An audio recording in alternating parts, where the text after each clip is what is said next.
coming today and taking the time to come and do the artist talk with us. Our artist today is Collin Leech. I'm Marianne Barthel, the director of DH Arts. And Collin is coming to us from the Brattleboro area, coming from far away.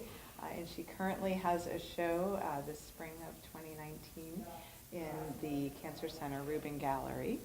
And we welcome Collin to us today. Thank you.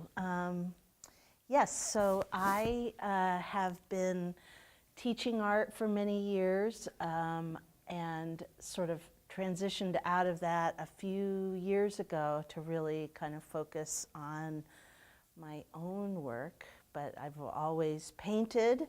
I thought I would start by talking about the 2 times I stopped painting because I think it tells more about my process than anything else.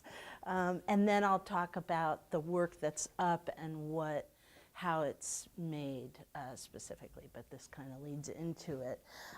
So the first time I stopped painting was in art school. I went to an art high school and then I went straight into an art institute and was surrounded by conceptual artists who, have a lot of ideas. I really admired their work, but that's not how I work.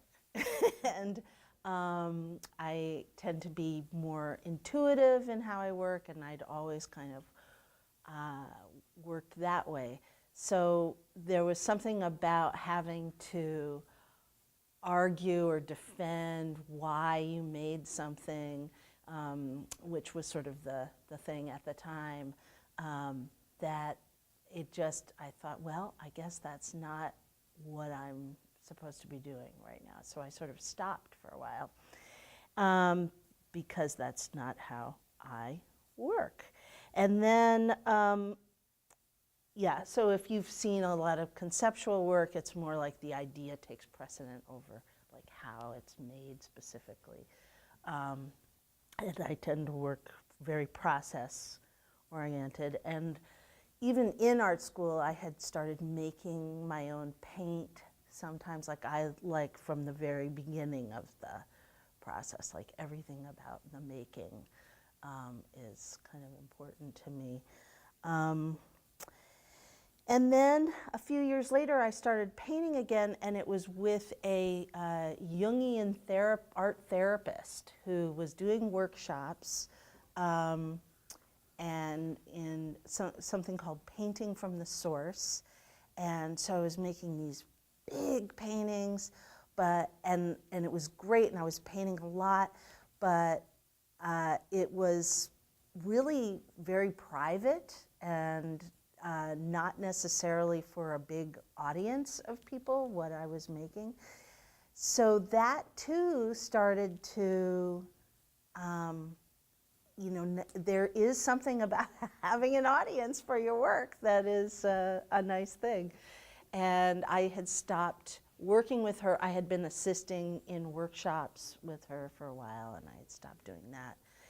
And then I moved from New York to the Brattleboro area, and I started taking another painter friend of mine and said, you need to take a class with Rick Campman, who founded River Gallery School there in Brattleboro. And it was as soon as I did, it sort of changed everything for me. So he was a big influence for me. Not so much in how the work looks per se, but that not knowing when you're making is really okay. That being in process and letting it tell you what needs to happen kind of is good. And it doesn't matter whether it's abstract or a still life, or you're out plein air painting. There are reasons that you don't even have to know or understand why you're choosing what you're choosing to paint, that kind of unfolds. And also that if I do have a reason for what I've made, it isn't necessarily the thing that a viewer has to know or have resonate for them. But so working that way I taught there for over 20 years. So I started as a student there, and within less than a year he asked if I wanted to teach there. And I started teaching both adult and student class, kids classes, and I developed a program for preschool age kids around the same time that I had my first daughter, but very much in line with the way they do things at the school. So very process-oriented, not outcome-oriented at all. Provide the materials, provide the container, but let them experiment, explore, and whatever they do is great. And I'm pretty convinced that most preschool age children are art geniuses, basically. Well, that's their whole, all kids. All kids, Really is that, give me and I'll just do it. And they're not thinking necessarily of what they're going to have and what they're going to do. And yeah, until about the age 9 or 10. Okay. And then, by then, they have ideas for themselves about what it should. They have a lot of shoulds about their work at that point. And the work tends to move from being really compositionally filling the page and just naturally amazing to more kind of tight control. They're ready to learn the skills a lot of the time. They want to make something look like the thing they're looking at, So it's just a change in what they're doing and how they do it. And it's also around that time that a lot of kids stop being interested in art. And in recent years, what I noticed, which was a little disturbing, was that we had just a huge reference library of images and books to work from, and we would teach the kids how. So if you wanted to make a painting of an elephant, you could find images to kind of give you an idea, like where their legs are and what they, all of that. But more and more kids just wanted to work from something on a screen, even a self-portrait they wanted to do from a picture on a screen as opposed to looking at a book. And the way I think that's kind of limiting, this isn't what I was planning on talking about at all, but is that there's a real difference in looking at the screen and finding something to work from as a source in a book. I can't really explain it very much, or to look directly at the thing. That was the most interesting thing, was even with the self-portraits, kids wanted to look at a selfie or something instead of look at themselves in the moment in a mirror and try to work that way. And that's sort of what's happening. So I do like to work representationally. I do love to draw and do that. And my work tends to kind of straddle both abstract and representational. Some people would say it's more surreal. The body of work that I brought in here is largely landscape-based. I have one pair of frogs that's not, well, I mean, it's in water, but I have done a lot of portraits and animals and things like that. But this more recent body of work is more about the landscape, both an internal kind of landscape, imagined landscape, and then in some cases, looking at the external landscape and translating that. So about 10 years ago, 11 years ago, actually, I stumbled upon encaustic painting and really fell in love with it. And I saw two nods, so I'm guessing that people have some idea of what that is. We Do you? have one. You have one. Can you explain more for folks that may Sure. see this another time? That would be great. Yeah, because there are some interesting ideas about encaustic that I've been coming up upon lately, very lately. So encaustic is over 2,000 years old as a painting medium. The word comes from ancient Greek. It was used there's a lot of these amazing funeral portraits that were done in the Egypto-Roman era, sort of, that were done in the sarcophagi, and there's some in the Met that I have seen my whole life, and I didn't know that that's what they were painted out of, but they look like they were painted yesterday, kind of. They never fade or crack. The main enemy to encaustic is heat, because that's what you use to work with the paint as well.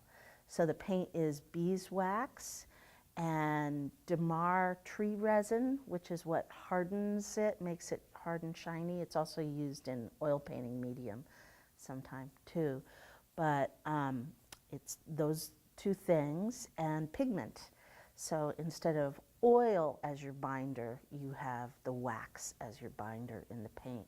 And instead of the painting drying, the painting cools. So, and then with each layer of paint that you put on, you have to fuse it to the layer beneath it in order for it to really stick. And you have to work on a rigid surface, pretty much. You can't work on, canvas is not really an appropriate thing for it. You can work on like a stiff paper as long as you mount it to something afterwards. What do you normally work on as a surface then? If it's I normally work on wood. Birch is great. Something that's not too soft or buckly is great. But you can also work on that kind of press board stuff that you get. If you're just starting out, that's a great way to do it. There's also now something called encaustic gesso. In the last decade, there's been a whole kind of renaissance in encaustic painting. So you're seeing more of it around. And there are a couple of companies that now make encaustic paint in the United States, and they also teach classes in how to use it as a material. Did you have to first make your own? Well, being that person, the first time I tried it, it was in another artist, Julia Zane's studio, and she loves to experiment, try different, particularly old mediums, and just give it a go, because she works in a kind of Renaissance-inspired style of painting anyway. And so she'd gotten some encaustic paint, and I just played with it in her studio, and I loved it, and she didn't. And I loved it for the same reasons she didn't, which is it's hard to control. You can carve into it, play with it, you can embed collaged materials into it. This isn't necessarily a reason she didn't like it, but it is hard to control, especially when you start. And when you heat it, it changes it again.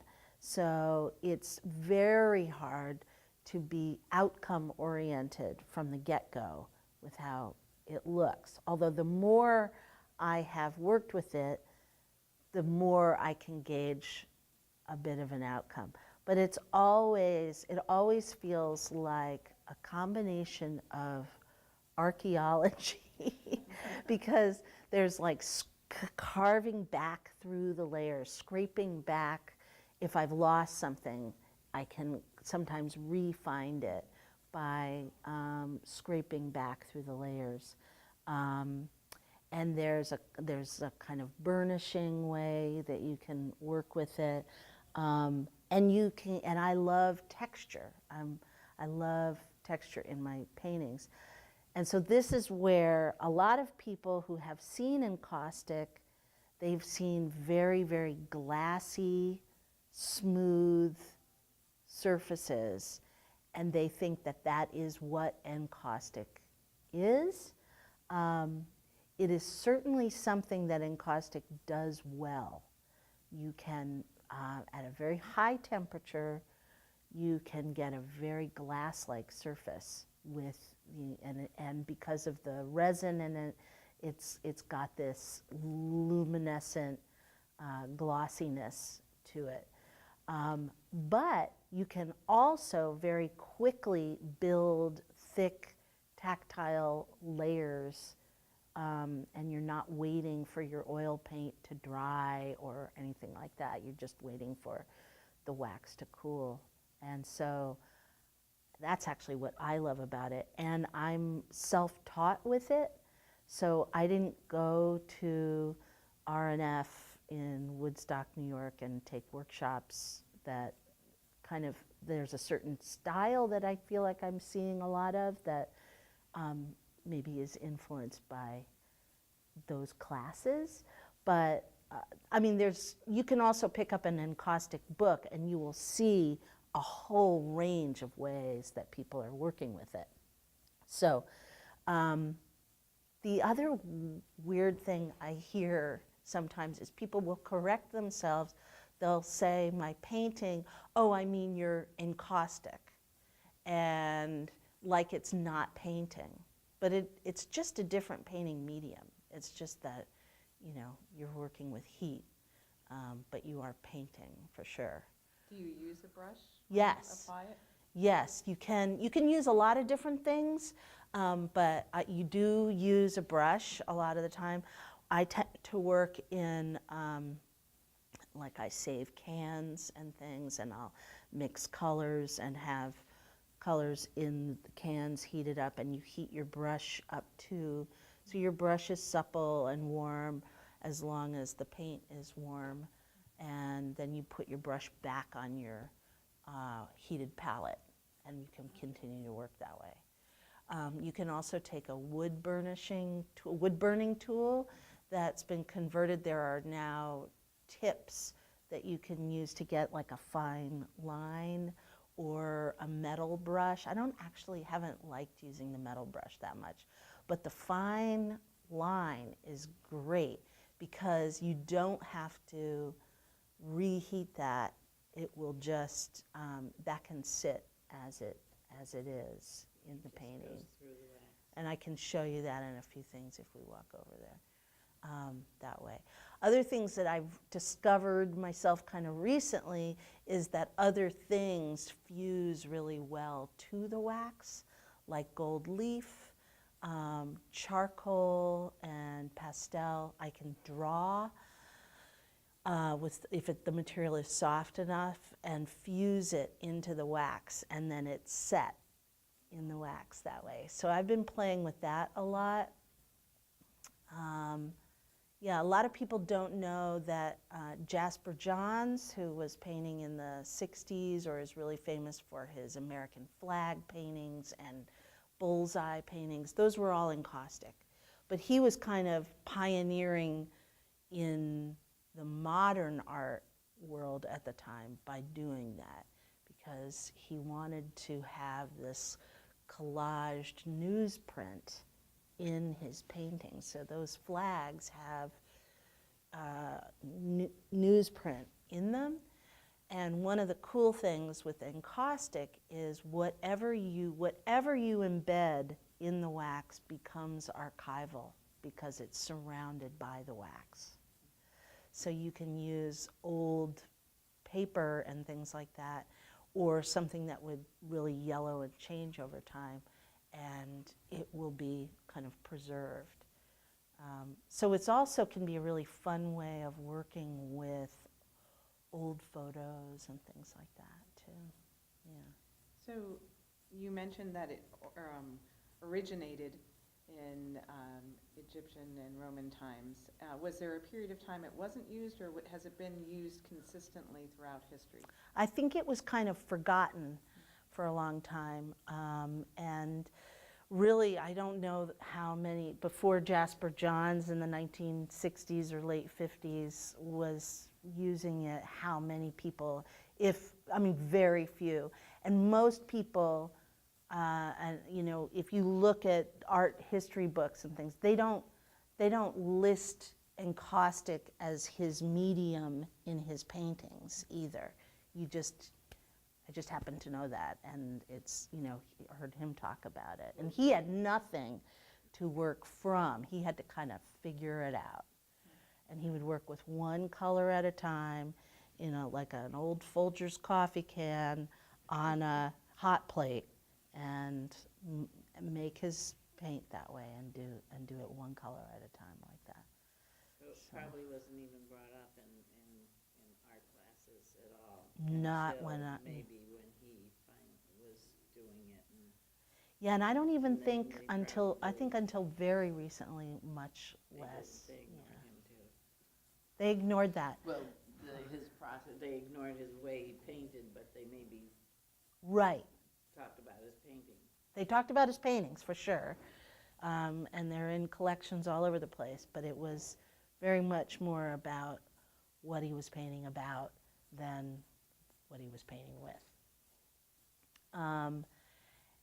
I'm sure other artists from that time period may have been experimenting with it. I just don't know exactly when it resurfaced. I think a lot started happening in the 1990s. People started exploring it and reinventing the wheel, more or less. And then this company in Woodstock, New York, R&F, who make some of the most fabulous oil pastels you could ever dream of, started making encaustic paint because there were enough artists in the New York area who wanted it, that they could manufacture and sell it. And then it became a place where they started having some of those artists come and teach other people how to use it. And around the same time, a company up in Rochester, New York, called Encausticos started making a line of encaustic paint as well. And they happened to be on top of one of the best old style, in my mind, art supply stores around Rochester Art Supply. It's, so many of the great art supply stores are kind of gone now, been replaced by Jerry's Artorama and Dick Blick online purchasing.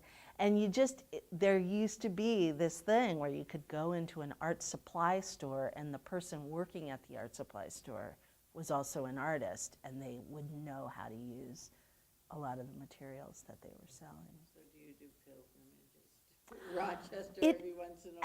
I do. To just soak up that Luckily, atmosphere? I have relatives in that area, so I have real reasons to go. But if I'm going, I have to go there.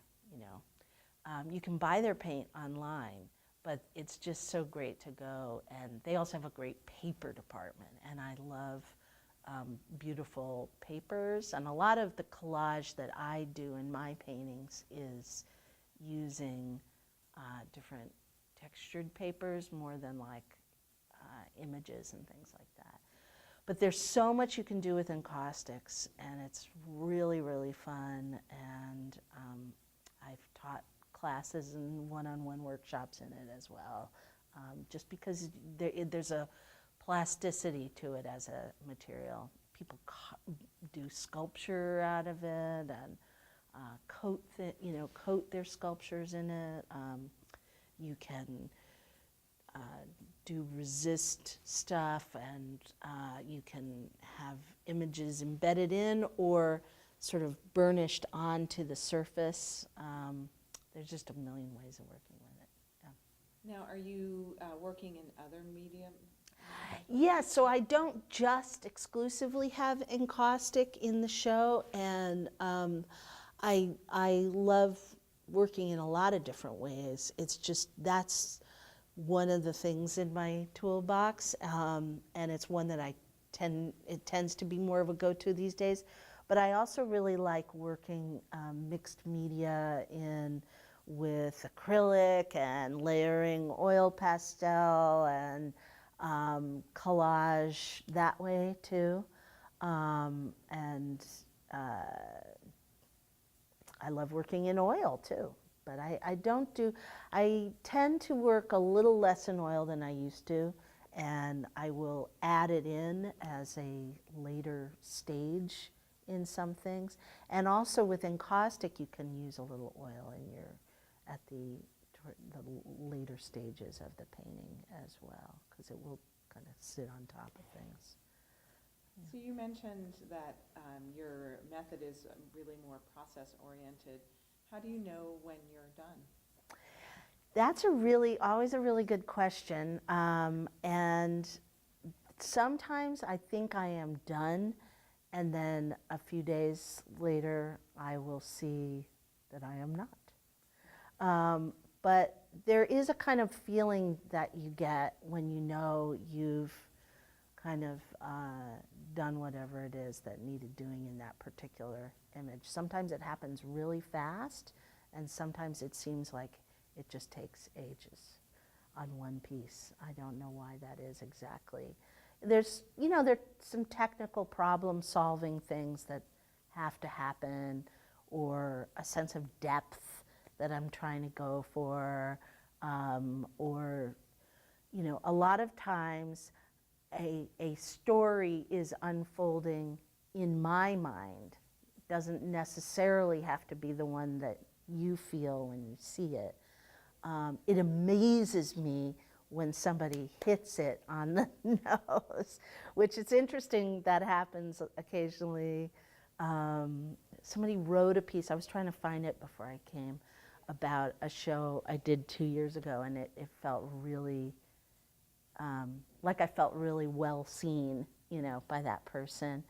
And a writer was just commenting the other day on a very recent piece, which is in this show, and that also felt like very on the money.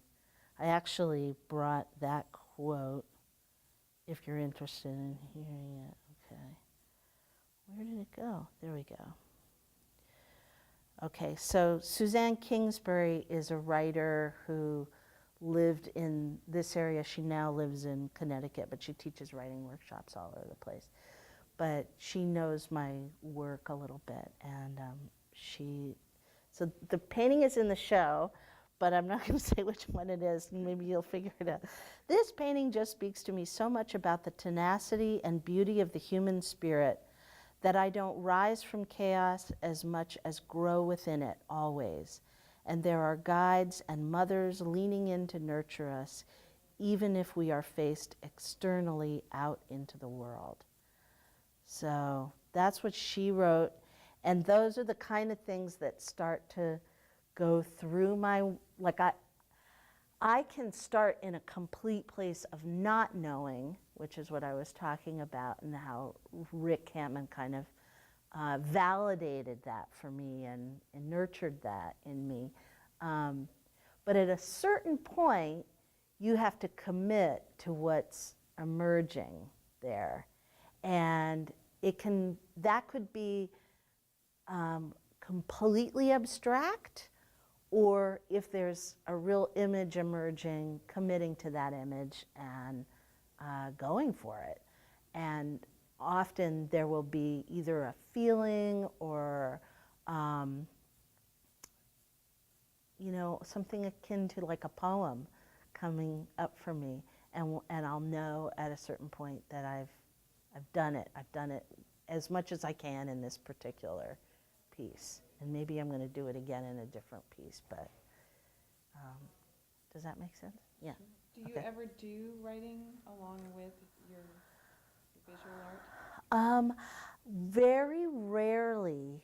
I do love to write, and I actually have done a fair amount of writing, but this has always been a place that was challenging for me, is writing about the work. So it was really nice to have somebody else writing about the work. But I know some people really like to have a lot of text with their painting, and I don't always. Recently, this is a different body of work, and it isn't in this show, but I co-curated a show about the refugee situation, and each piece that was in the show had a statement with it to go with it. And that felt easy for me to write because the piece was very much a statement about something. And it felt very helpful to have that. But I'm not always sure that it is that helpful to have my idea about my work. I'd rather people have their own, I guess. So we talked about knowing when you're done. About how long does it take for you to create a painting? It can take, size makes a difference too. It does get harder when a piece gets larger, but it can take, I can start a piece and step away from it and then maybe come back to it. It could take a month or to do something, but that I'm not necessarily continuously working in that time. And then with other pieces, it may all just, occasionally you get this kind of flow happening, and you know you're done and it's done, and maybe it only happened in one day of working. But so it could be 6 hours, or it could be take about 3 weeks or something to do a piece. Yeah, I wish I had a set idea of time.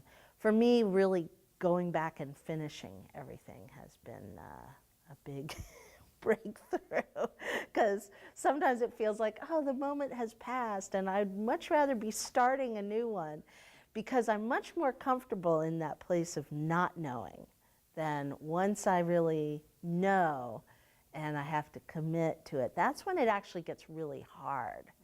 And that's when you can lose things that you wanted. Things don't come the way you want them to come. And so there's this trusting that it will come, and a little bit of tenacity sometimes that's required to finish those pieces. But yeah, so those are the ones that tend to take longer. I think it's really appropriate, listening to that quote that you just read, that your work is in the oncology hallway. Oh. Because I think that would be inspirational. That's what I was thinking. Maybe we should put that up next to it. I know you mentioned about not having wording next to a piece, but even if it was sort of, at the beginning I of think, the show, yes. it could be really It fascinating. may be somebody else's wording and not your own. Right. Helps too. That I could put that in there, but I did very consciously choose. It's also the time of the year, but for me, most of the work reflects this kind of growth and a kind of surge of life, that things can appear a certain way, but under the surface, there's life happening, beginnings, like that. So, yeah, yeah.